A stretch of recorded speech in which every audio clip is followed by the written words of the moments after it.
Voici un formulaire que j'ai reçu. Je me suis dit, ok, c'est un formulaire qui a été fait avec Google, vous savez tous, hein. Donc je me suis dit, pourquoi ne pas refaire ce formulaire de cette marque, hein. Je vais faire donc une vidéo pour vous montrer comment améliorer en fait vos formulaires avec d'autres outils qui sont beaucoup plus accessibles, qui sont ici visuellement plus beaux, comme Tally. Et je vais vous montrer ce que ça pourrait donner visuellement. Déjà là, quand on regarde ici, on peut se dire que c'est assez long. Elles vont soit zapper ou sinon lire en diagonale. Nous, ce qu'on va faire, c'est qu'on va réduire ça, mais je vais pas vraiment changer plus que ça. Là, c'est juste pour vous montrer qu'on peut faire aussi différemment que sur Google Doc. Pour aller créer votre formulaire de contact, votre questionnaire directement sur Tally, vous tapez Talisso sur Google et vous avez Tally directement ici. Bon, là, je suis connectée, donc ça me redirige sur mon compte. Mais vous, il suffit tout simplement de mettre votre Gmail comme d'habitude. Il n'y a rien de transcendant. Et ensuite, vous accédez à votre espace de travail. Là, comme vous pouvez voir, vous avez plusieurs éléments. Bon, là, c'est pas l'objet de cette vidéo. L'objet de cette vidéo, c'est de vous montrer ce que ça pourrait donner avec Tally. Donc, je clique sur New Forms. Bien évidemment, je vais faire juste du copier-coller, hein. Je vais pas trop me casser la tête, hein, comme vous savez. Je vais déjà écrire questionnaire, hein. Je vais garder la même chose. Je vais écrire questionnaire. Il faut savoir que sur Tally, on peut changer comme par exemple la police. Custom, on peut changer. Ensuite, je peux utiliser un template. Ici, vous avez énormément de templates disponibles sur Tally. Et là, comme vous pouvez voir, il y a du choix. Voilà, il y a ça, il y a plusieurs modèles. Bien évidemment, il va falloir tout changer, tout modifier en fonction de votre identité de marque. J'ai créé rapidement l'intro plus simple, plus cohérent. Je vais vous montrer tout à l'heure ce que ça donne en répondant au questionnaire. C'est 10 questions en une page. Il faut savoir que cette question, je ne l'ai pas mise. Le logo, je l'ai mis de la couleur du fond du formulaire. J'aurais pu le mettre en blanc, mais ça aurait bien ressorti. Mais je me suis dit, il faut que je fasse un style vraiment rétro. À la fin, on nous redemande l'email. Donc, c'est pas forcément nécessaire, on va dire, parce que en général, c'est récolté directement ici. Donc, ça n'a pas de sens de le redemander. Mais moi, vu que c'est sur Tally, c'est nécessaire de le redemander. Donc, ce que j'ai fait, c'est que j'ai demandé l'email, le prénom, parce que oui, on veut aussi savoir communiquer par mail. J'ai demandé l'âge. C'est ce que a demandé également la marque ici. On peut voir qu'elle a demandé l'âge, mais plus bas. Mais si, comme par exemple, vous faites une page de capture, l'idéal, c'est de mettre juste l'email, le prénom, et puis vous passez à autre chose. Vous n'avez pas besoin de demander plus que ça. Mais là, étant donné que c'est un questionnaire, c'est bien aussi de demander, de savoir d'où viennent les gens, en fait. Donc, ensuite, ce que j'ai fait, j'ai créé une logique, comme par exemple, ici, la question, c'est: as-tu déjà eu besoin d'un produit ou un accessoire d'urgence, toilette, beauté, voilà, tout ça. Par exemple, elle nous dit oui, j'ai mis une logique, elle jump sur la page 3. Là, la page 3 nous dirige vers 3 questions. Ici, si la personne, elle répond non, elle est redirigée directement sur la page 4. Voilà, c'est ce que j'ai créé comme logique. Ici, malheureusement, comme vous pouvez voir sur le formulaire, en fait, il n'y a pas de possibilité. Si la personne, elle répond oui, elle est redirigée cette question-là. Mais malheureusement, c'est une question obligatoire. Donc, si la personne, elle répond non, elle ne pourra pas avancer. Elle sera obligée de mettre quelque chose ici, même si elle n'est pas convaincue et qu'elle, pour elle, elle est tout le temps organisée, quoi. Donc, si elle répond non, malheureusement, elle devra quand même répondre à ça. Alors que moi, ce que j'ai créé une logique. Donc, pour que la personne, elle n'ait pas à répondre si elle met non, en fait.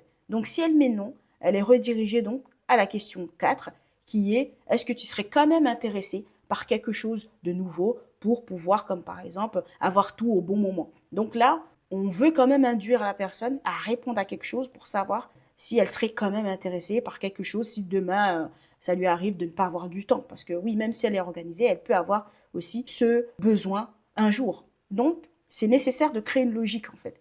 Et là, le problème, c'est qu'il n'y a pas de logique parce que c'est écrit non, mais la personne est dirigée nulle part après. Donc, c'est pour cette raison que j'ai créé la logique à partir du questionnaire. Je vous montrerai tout à l'heure dans les deux cas ce que ça donne.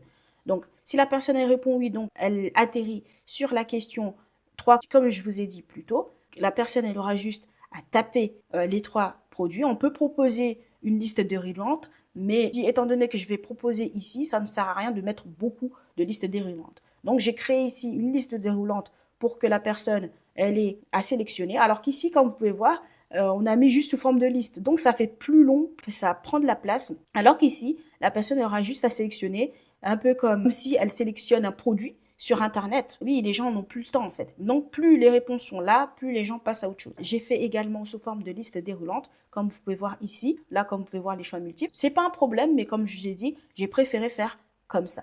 Ensuite, la question suivante, c'est est-ce que la personne serait intéressée? Si la réponse est non, elle atterrit sur la question 4. Alors que si la personne elle répond oui, donc elle doit répondre à ça, mais également à ça. Parce que oui, si elle est intéressée, elle serait intéressée par la solution de la marque. Donc, c'est pour cette raison que c'est important d'avoir donc quand même son avis pour qu'elle soit intéressée par la réponse en question. J'ai créé également une logique. Si quand par exemple la personne elle répond oui, j'aimerais avoir cette solution, elle va jumper sur la page 5, c'est-à-dire quel budget es-tu prêt en fait à dépenser pour ce type de produit. C'est ce qu'on nous a mis également ici. On nous demande le budget, moins de 10. Alors qu'ici, moi, ce que j'ai mis, c'est que j'ai mis juste 10, 20. Donc, la personne aura juste à cliquer. Ensuite, comment as-tu entendu parler de la marque? Donc oui, ça n'a pas été ajouté. Malheureusement, on nous redemande le mail ici alors qu'on l'a déjà plus haut, comme je vous ai dit plus tôt.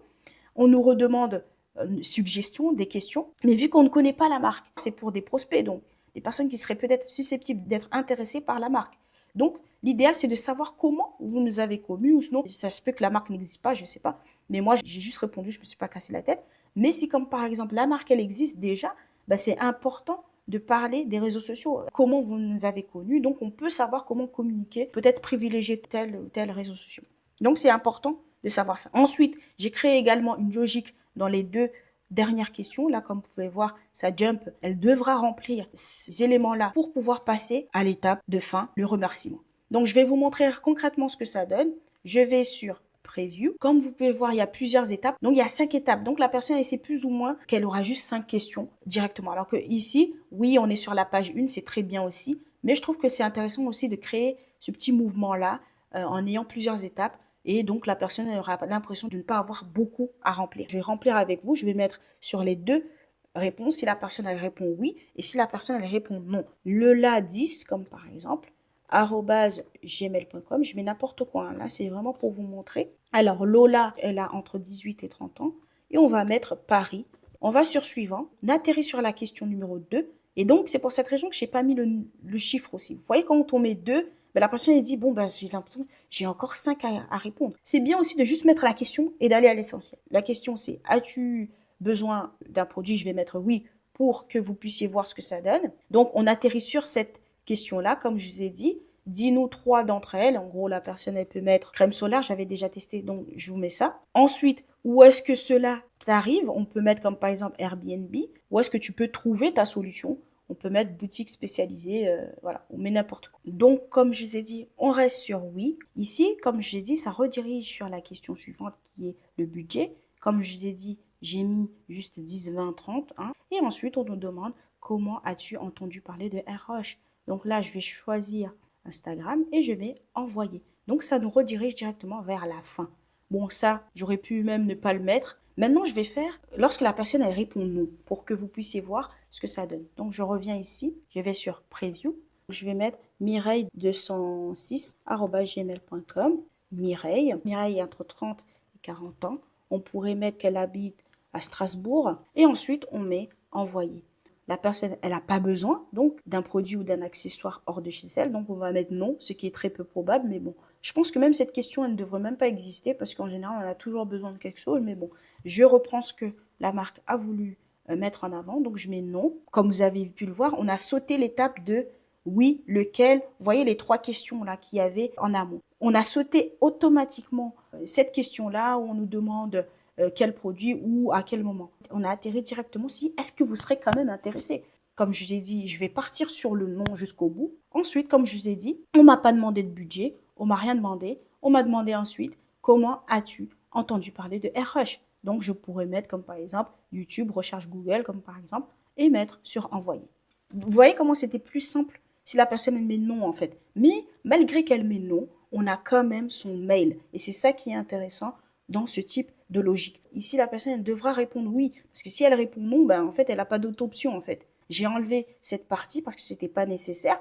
Mais là, c'était juste pour vous montrer qu'on peut faire différemment et créer quelque chose de beaucoup plus logique sur Tally. Donc, si comme par exemple, vous voulez avoir le lien du formulaire, il suffit tout simplement d'aller sur votre workspace et vous allez sur le petit cadenas là et vous copiez le lien et vous allez sur votre formulaire automatiquement. Donc là, je vais vous montrer ce que ça donne sur le dashboard. Là, étant donné qu'il y a eu 2 personnes qui ont répondu, comme je vous ai dit, j'ai fait sous forme de preview, mais si vous voulez vraiment savoir ce que ça donne, il suffit tout simplement de publier et de répondre vous-même en fait, de faire comme si vous répondez au questionnaire. Parce que si vous le faites sur le preview, vous ne verrez pas en fait la soumission sur votre tableau de bord. Donc là, comme vous pouvez voir, c'est écrit de submission.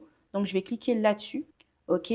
On nous donne automatiquement les réponses en fait qui ont été générées. On a le mail ici, comme vous pouvez voir, la ville. Donc là, si je vais sur submission, voilà, vous avez tous les mails directement. Et là, comme vous pouvez voir, lorsque la personne répond non, vous voyez ce que ça donne?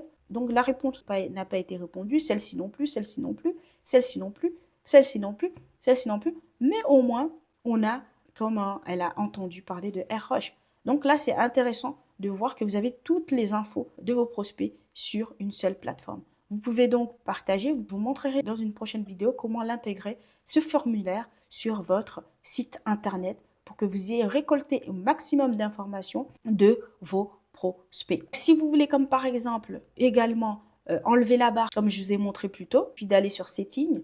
D'ailleurs, vous pouvez mettre la langue du formulaire automatiquement. Et ensuite, il suffit tout simplement d'enlever Progress Bar et de Save.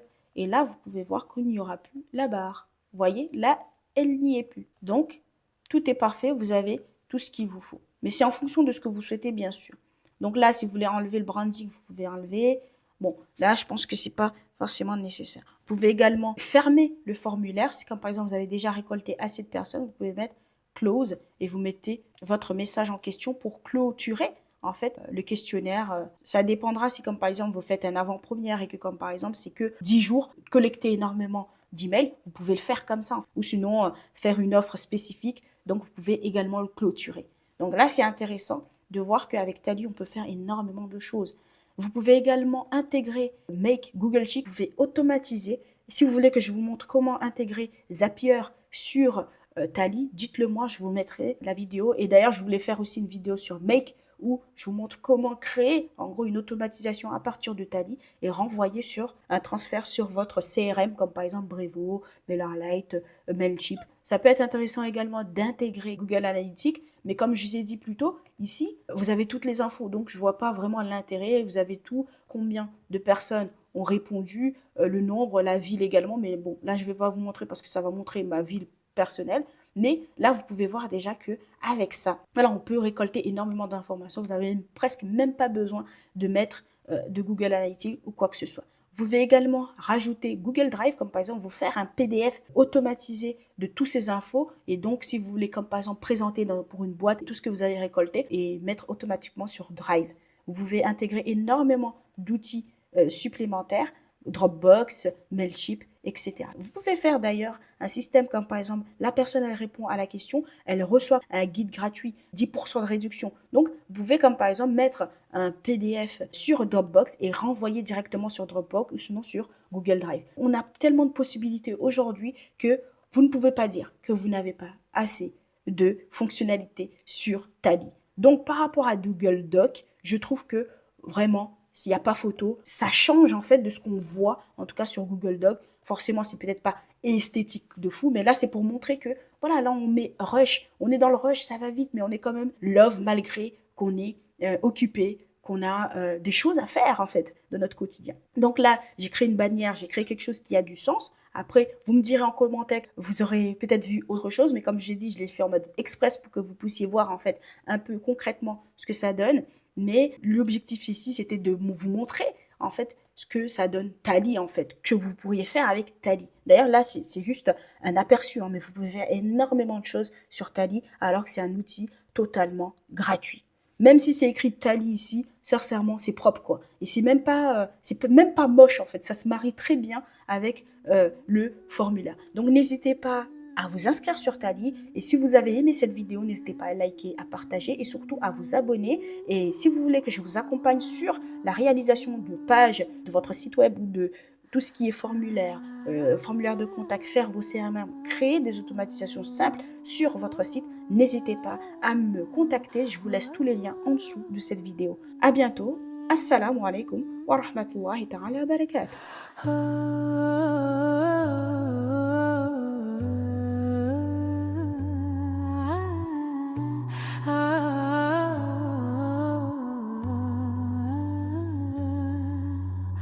Oh